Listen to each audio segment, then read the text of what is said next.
하박국의 노래라는 제목으로 함께 은혜를 나누겠습니다. 기도하겠습니다. 사랑과 은혜가 많으신 하나님, 우리에게 추수감사주의를 허락하시고 또 한 해를 뒤돌아보게 하시니 감사드립니다. 뒤돌아볼 때에 은혜 아닌 것이 없었습니다. 아파할 때도 하나님의 은혜가 있었고, 슬퍼할 때도 하나님의 은혜가 있었고, 상처 가운데도 은혜가 있었습니다. 그러기에 이 자리에 우리가 있습니다. 이 하나님의 은혜를 기억하며 오늘도 하나님 앞에 영광 돌리는 우리를 받아주시고 또 우리에게 말씀하여 주시고 깨닫게 하시고 말씀 앞에 결단할 수 있는 우리 모두가 되게 하여 주옵소서. 예수님의 이름으로 기도드립니다. 아멘. 오늘도 하나님의 부르심을 받고 추수감사주의를 지키는 여러분들에게 한없는 하나님의 은혜가 함께 하시기를 바랍니다. 장영희 교수는 살아온 기적, 살아갈 기적이라고 하는 책에서 이런 이야기를 합니다. 암을 앓다 보니 기적 아닌 날이 단 하루도 없었습니다. 아침에 눈을 뜨면 기적과 같은 하루가 주어졌음에 감사하고 석양을 바라보면서 하루를 기적처럼 살아낸 것에 감사하며 잠자리 들 때면 하나님, 내일 아침에도 기적을 주시겠습니까? 라는 마음으로 소망을 품었습니다. 이렇게 고백을 합니다. 이 장영희 교수는 유학 시절에 컴퓨터를 사용할 줄 몰라가지고 이 논문을 타자로 쳤답니다. 어느 날 뉴욕 친구 집에 들렸는데 도둑이 차 트렁크를 열고 짐을 다 털어가 버렸습니다. 그때 타자로 힘들게 쳐놓은 학위 논문까지 잃어버렸습니다.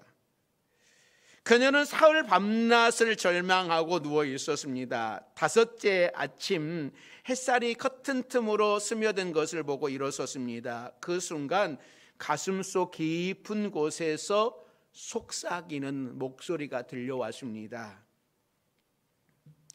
괜찮아. 다시 하면 되잖아. 다시 시작할 수 있어. 기껏해야 논문인데 내가 살아있잖아. 다시 시작하면 돼. 이 가슴 속에 들려오는 이 소리를 듣고 다시 시작을 했습니다. 1년 뒤 논문을 마쳤는데 결과적으로 더 훌륭한 논문이 되었습니다. 장 교수는 이렇게 논문에 적어 놓았어요. 내게 생명을 주신 하나님과 부모님께 논문을 바칩니다. 그리고 논문 원고를 훔쳐가서 내 삶의 중요한 교훈 다시 시작하는 법을 가르쳐 준 도둑에게도 감사합니다. 저는 이분이 참 위대한 신앙인인 것처럼 보여집니다. 이런 상황에서도 감사할 수 있는 사람은 위대한 사람이에요. 논문을 읽고 3일 동안이나 절망하던 사람이 괜찮아, 다시 시작하면 돼, 내가 살아있잖아 하면서 다시 일어나는 것은 정말 쉬운 일이 아닙니다. 우리 성도들이 모두 위대한 신앙인이 될 수 있기를 바랍니다. 여러분, 뭔가를 잃어버리셨습니까? 괜찮습니다. 다시 시작하면 됩니다. 노아 때 홍수로 온 세계가 심판을 받고 노아 가족만 살아남았지만 하나님께서는 다시 시작하라고 하셨습니다. 처음부터 다시 시작하면 됩니다. 오늘 성경 본문은 하박국 선지자의 노래예요. 우리가 주일 저녁 예배 때 계속 하박국 선지자를 강해를 하고 있는데, 하박국 선지자는 첫 장서부터 하나님께 질문을 합니다. 그 질문이 어떤 질문이냐면 불평하는 거예요. 원망하는 겁니다. 그래서 하박국 선지자는 이렇게 늘 원망하는 사람, 불평만 하는 사람인 줄 알았는데, 오늘 본문에 보면 이 하박국 선지자가 참 위대한 신앙인이었구나라고 하는 생각으로 바뀌어지게 됩니다. 왜냐하면 불평할 수밖에 없는 상황 속에서, 환경 속에서 이런 감사의 노래를 부른 사람이기 때문에 그렇습니다. 혹시 여러분 중에 감사절이라고 하나님께 감사드릴 제목은 하나도 생각이 나지 않고 자꾸만 여러분 마음속에 불평이 나오는 분이 있다면, 누구를 탓하고 있다면 이 하박국의 노래를 부르면서 불평을 감사로 바꿀 수 있는 여러분들이 되시기를 바랍니다. 이 하박국의 노래는 어떤 노래이냐면, 첫째는 절망 가운데에서도 부르는 희망의 노래입니다. 자, 16절 말씀이에요. 자, 16절 같이 읽습니다. 내가 들었으므로 내 창자가 흔들렸고 그 목소리로 말미암아 내 입술이 떨렸도다. 무리가 우리를 치러 올라오는 환난 날을 내가 기다림으로 썩이는 것이 내 뼈에 들어왔으며 내 몸은 내 초에서 떨리는도다. 그러니까 하박국은 전쟁이 엄습할 상황, 그것도 그 당시에 가장 강한 나라 바벨론이 유다를 침략할 것이라고 하는 소식을 접하고 극한 두려움에 휩싸였습니다. 하박국의 마음은 이 전쟁의 공포에 사로잡혀서 창자가 흔들리고 뼈가 썩는 것 같은 고통이 엄습을 했어요. 두려움으로 목소리와 온몸이 떨렸습니다. 이제 곧 나라는 전쟁에 휩쓸려서 쑥대밭이 될 것이고 수많은 사람들이 죽게 될 것이고 성전도 파괴되어 폐허로 변하고 모든 사람들이 재산을 다 잃을 것인 그 상황이 눈에 보였습니다. 그리고 이 바벨론이 얼마나 악하게 유다 사람들을 칠 것인가. 만일 어떤 인명피해가 많은 참사가 일어나기 전에 그 상황을 여러분이 미리 본다면은 여러분의 마음이 어떻겠습니까? 그 현장에서 사건을 목격한 사람들이요, 이 트라우마에 시달린다고 합니다. 저녁에 잠을 못 잔다고 합니다. 그러니까 그 참사에서 구조에 동참한 사람들도요, 이 트라우마에 시달린다고 그래요. 그러니까 너무나 끔찍한 광경을 사람들이 눈으로 직접 보았기 때문에. 그런데 1시간 전에 이 일을 미리 영상처럼 보고 알고 있는 사람이라면, 그리고 그 가운데 내 자녀가 끼어 있다면 그 사람은 마음에 여러분 어떻겠습니까? 엄청난 고통을 겪어야 했을 거예요. 지금 하박국 선지자의 마음이 이런 상황인 겁니다. 하나님은 하박국 선지자에게 바벨론의 침공, 이 바벨론을 통하여서 유다의 유다를 심판하시겠다라고 하는 말씀을 해주셨어요. 그럴 때에 이 하박국 선지자가 하나님, 왜 이처럼 엄청난 환난을 당해야 됩니까? 왜 믿지 않는 그들을 통하여서, 하나님을 모르는 그들을 통하여서 엄청난 이런 일을 당해야 됩니까? 기도하면서 부르짖어 보지만 이해할 수 없었습니다. 그럼에도 계속해서 하나님께 부르짖고 기도했더니 원망과 탄식이 감사로 바뀌어지는 거예요.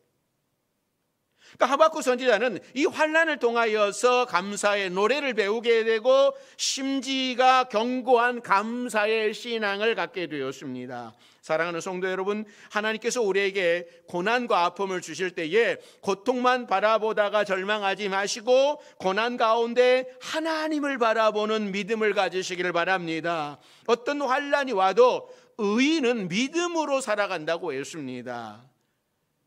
믿음이 의인을 살게 하는 거예요. 절망적인 순간에도 믿음으로 희망의 노래를 부를 수 있는 거예요. 하박국과 함께 감사의 노래를 부를 수 있는 우리 모든 성도들이 되시기를 주의 이름으로 축원합니다. 두 번째, 이 하박국의 노래는요, 하나님 때문에 부르는 노래예요.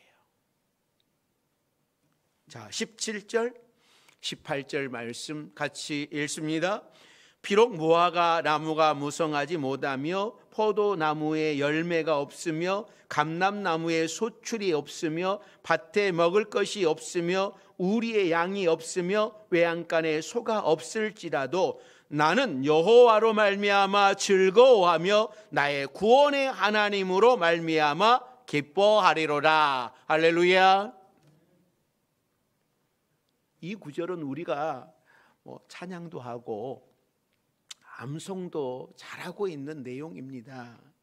그러니까 하박국 선지자는 지금 무화과 나무가 다 말라 죽고 포도나무에 열매가 하나도 없고 감람나무 역시 소출 하나 내지 않고 밭의 모든 채소도 작물도 완전히 흉작이지만 그래도 구원의 하나님 여호와로 인하여서 기뻐하고 감사하겠다라고 하는 겁니다. 내가 가진 것이 아무것도 없어도 오직 하나님으로 말미암아 기뻐하겠다라고 고백을 하고 있습니다. 그러니까 한마디로 여호와 하나님이 감사의 유일한 조건이 되는 거예요. 그러니까 하나님 때문에 감사하고 하나님 때문에 기뻐했습니다. 하나님 때문에 평안했고 하나님 때문에 행복을 했습니다. 하나님 때문에 조건을 초월한 감사를 하였습니다. 이것이 바로 신앙의 본질입니다. 하나님 때문에. 감사는 이 벽에 던진 공과 같다라고 생각을 합니다. 이 벽에다가요, 공을 힘껏 던지면 그 공이 벽에 딱 맞고 어떻게 해요? 힘차게 나에게 와요. 그런데 힘없이 살짝 던지면 그 공도요, 힘이 아주 없이 느리게 나에게 다가옵니다. 우리가 하나님께 감사하는 것도 마찬가지입니다. 감사는 하면 할수록 새로운 감사의 조건이 다시 나에게 찾아와요. 감사를 잊고 살면 우리에게 감사거리가 자꾸만 없어지는 거예요. 저희 교회는 항상 감사체험, 추수감사주일 저녁 예배는 감사체험 나누기를 합니다. 이 감사체험 나누기를 하는 계기가 있었어요.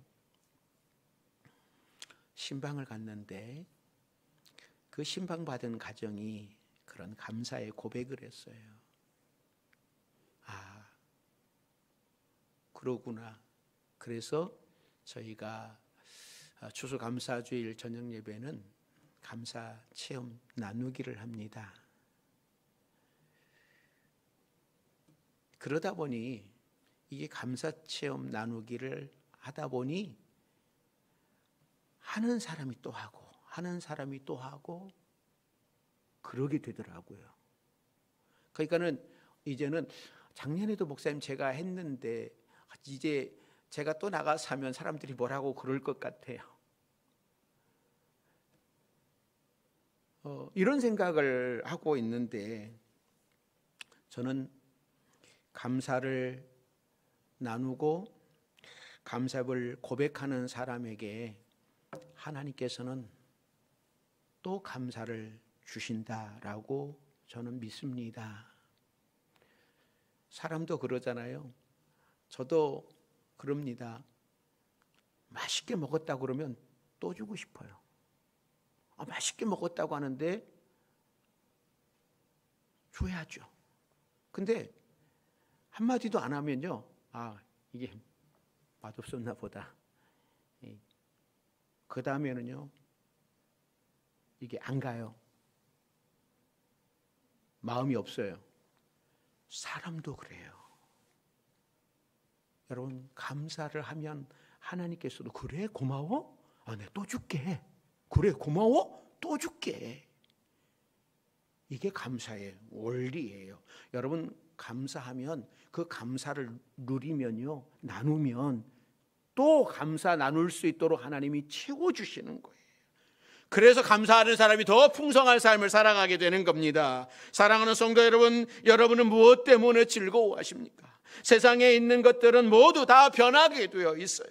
내가 그렇게 사랑하는 자녀도 언젠가는 변하고요, 내가 좋아하는 친구도 변하고요, 물질 손에 쥐고 있는 것도 기뻐하지만 언젠가는 내 곁을 떠나게 됩니다. 그러나 하나님께서는 우리를 구원해 주셨고 영원히 사랑해 주십니다. 오직 그 하나님 때문에 감사할 수 있는 신앙이 끝까지 변치 않는 신앙으로 남을 수 있습니다. 하나님 때문에 즐거워하시고, 하나님 때문에 내가 지금 비록 건강하지 않아도, 내가 물질이 없어도, 내가 하는 일이 잘 안 된다 할지라도 하나님 때문에 감사하며 살아갈 수 있는 우리 모두가 되기를 주의 이름으로 축원합니다. 세 번째는요, 이 하박국의 감사 노래는요, 미래를 바라보는 감사였어요. 자, 19절 말씀 같이 읽습니다. 주 여호와는 나의 힘이시라. 나의 발을 사슴과 같게 하사 나를 나의 높은 곳으로 다니게 하시리로다. 여기까지만 읽습니다. 그러니까 하박국 선지자에게 감사가 넘친 것은요, 하나님께서 나의 힘이다라고 노래를 하고 있는 겁니다. 그러니까 나의 발을 사슴처럼 높이시고 높은 곳으로 다니게 하실 것이다라고 하는 고백을 하고 있어요. 그래서 하박국 선지자의 이 선지자의 고백은요, 이 미래에도, 그러니까 미래에는 사슴처럼 기뻐 뛰노는 축복의 날을 이야기하는 겁니다. 더 나아가서는요, 이스라엘 백성들이 바벨론에 의하여서 성전이 무너지고 포로로 잡혀가고 비참한 일을 당하지만 미래에는 하나님께서 다시 회복시켜 주실 것이다. 이 고백을 하고 있는 것. 우리가 하나님을 우리의 힘으로 삼으면 하나님은 우리의 발을 사슴의 발처럼 힘있게 하십니다. 그래서 우리를 저 높은 곳으로 인도해 주십니다. 그리고 우리로 하여금 상황과 현실에 상관없이 조건을 초월하여 언제나 하나님께 감사하고 즐거워하며 찬양하며 살도록 하시는 거예요. 뿐만 아니라 그곳에서 승리자만이 누리는 축복의 길이 있습니다. 여러분, 이것이 얼마나 아름다운 신앙생활입니까? 조건과 상황에 매이지 않고 하나님 때문에 즐거워하고 하나님 때문에 감사하는 삶. 얼마나 아름다운 신앙생활입니까? 만약에 우리가 조건에 매여 산다고 하면 얼마나 비참한 삶입니까? 잘 되면 기뻐하고 못 되면 기분 나빠하는 조건 반사 법칙의 노예로만 살아간다면 우리 삶이 비참해지는 거예요. 그러나 하나님을 나의 힘으로 삼고 사는 사람은 이 법칙을 초월할 수 있습니다.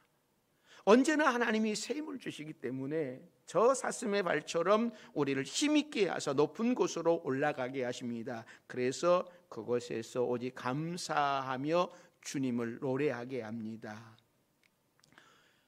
믿음을 통하여 하나님은 우리의 모든 상황과 조건을 바꾸어 주시는 분이에요. 사랑하는 성도 여러분, 현실의 상황만 바라보고 절망할 것이 아니라 미래의 희망을 노래하며 감사하는 여러분들이 되시기를 바랍니다. 옛날 유럽의 한 왕국에 항상 모자에 깃털을 꽂고 다니던 왕자가 있었습니다. 어느 날 이 왕자가 사냥을 나갔다가 이 목이 말라서 옹달샘에 엎드려 입을 대고 물을 마셨습니다. 이 왕자가 물을 마시고 얼굴을 들고 일어나려고 하는데 그 샘물 속에 뱀 한 마리가 어른거렸어요. 왕자는 기겁을 하고 먹은 물을 다 토해냈습니다.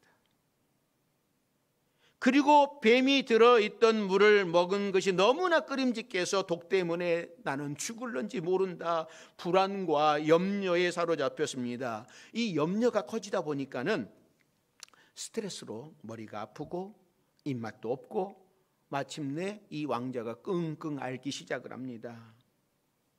아무리 약을 줘도 치료를 해줘도 낫지를 않아요.